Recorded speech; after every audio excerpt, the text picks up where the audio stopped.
नमस्कार मित्रांनो, आपल्या पोल्ट्री फार्मवरती आपण जी पाण्याची सिस्टम बसवली आहे, जी ॲटोमॅटिक ड्रिंकर, त्याची सिस्टम ही अशा प्रकारे आहे. ही आपली पाण्याची टाकी आपल्या टँकपासून आलेली जी पाईपलाईन आहे, तिथून अशा पद्धतीनं हा निपल आहे. निपलमधून पाईप ही ड्रिंकरला जोडली जाते. त्यातून जेवढं आवश्यक आहे, ग्रॅव्हिटीनं जेवढं पाणी आवश्यक आहे तेवढंच पाणी त्या कंटेनरमध्ये येत असतं. आणि याची एक सेटिंग असते अशा पद्धतीची. ही सेटिंग आपल्याला शक्यतो ज्यांच्याकडून आपण परचेस करतो भांडी ते करून देतात, किंवा ते आपल्याला स्वतःला करावी लागते. बऱ्याच अंशी आपल्याला स्वतःलाच करावी लागते. त्यामुळं ही सेटिंगसुद्धा शिकणं गरजेचं असतं. आणि ही पाईपलाईन ही अशा पद्धतीनं असावी की जेणेकरून आपल्याला 2 लाईन असतील तर एक लाईन चालू ठेवता येईल, एक लाईन बंद करता येईल. अशा पद्धतीनं ही पाईपलाईन करावी लागते. पूर्ण अर्धा इंचीमध्ये केलेली पाईपलाईन आहे आणि ती आपल्या टँकला जोडलेली आहे. आणि फीडर जे आहे ते फीडरसुद्धा फक्त ते टांगून ठेवावे लागतात. बाकी खाद्य हे मॅन्युअली त्यामध्ये टाकावं लागतं. आणि फीडर हे आपल्या गावरान पक्ष्यांच्यासाठी हे सफिशियंट नियोजन आहे की त्यातून आपला पक्षी हा व्यवस्थितपणे खाद्य त्या ठिकाणी खातो. तर आज एवढीच आपल्याला माहिती द्यायची होती. शेड करताना सुद्धा आपल्याला कोणकोणती काळजी घ्यावी लागते याचीसुद्धा साधारणपणे आपण माहिती आपल्याला असणं गरजेचं आहे.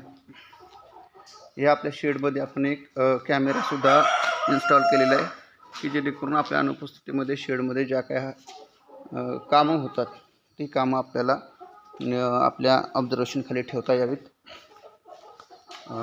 अशा पद्धतीने अद्ययावत जेवढं करता येईल आपल्याला शेड तेवढं अद्ययावत करणं आपलं काम आहे. पक्ष्यांच्या आरोग्याच्या दृष्टिकोनातून आणि काम करताना सुद्धा कोणत्याही पद्धतीचा आपल्याला जास्तीचा त्रास होऊ नये यासाठी अशा पद्धतीचं नियोजन असणं गरजेचं आहे. तर लवकरच आपण आपली दुसरी बॅच 1000 पक्ष्यांची चालू करणार आहोत. तर त्यासाठीची तयारी आमची चालू आहे. त्यासाठी मोठे खत हे काढून घेतलेलं आहे आणि पुढची तयारी ही हळूहळू आपली चालू आहे. तर आणि हा आपला शेवगा प्लॉट आहे. भविष्यामध्ये आपण या ठिकाणी कंपाऊंडिंग करून मुक्त संचार पद्धतीचं कोंबडी पालनसुद्धा आपण या ठिकाणी चालू करणार आहोत. हा शेवगा आपल्या अतिशय उत्तम पद्धतीने आलेला आहे. थोड्याच दिवसांमध्ये याची तोडणी होईल. तर अशा पद्धतीने साधारण 10 ते 11 गुंठ्यामधलं हे सगळं नियोजन आहे. आणि पुढेही आपल्याला ह्याच्यामध्ये व्हेरिएशन म्हणजे वेगवेगळे व्यवसाय थोड्या प्रमाणात करता येत आहेत का. कारण की लोकल मार्केटिंगच्या दृष्टिकोनातून, रिटेल मार्केटिंगच्या दृष्टिकोनातून थोड्या प्रमाणात जर का आपल्याकडे कोणतेही विक्रीसाठी तयार होणारा माल असेल तर आपल्याला त्या ठिकाणी त्यामध्ये चांगले पैसे त्या ठिकाणी राहू शकतात.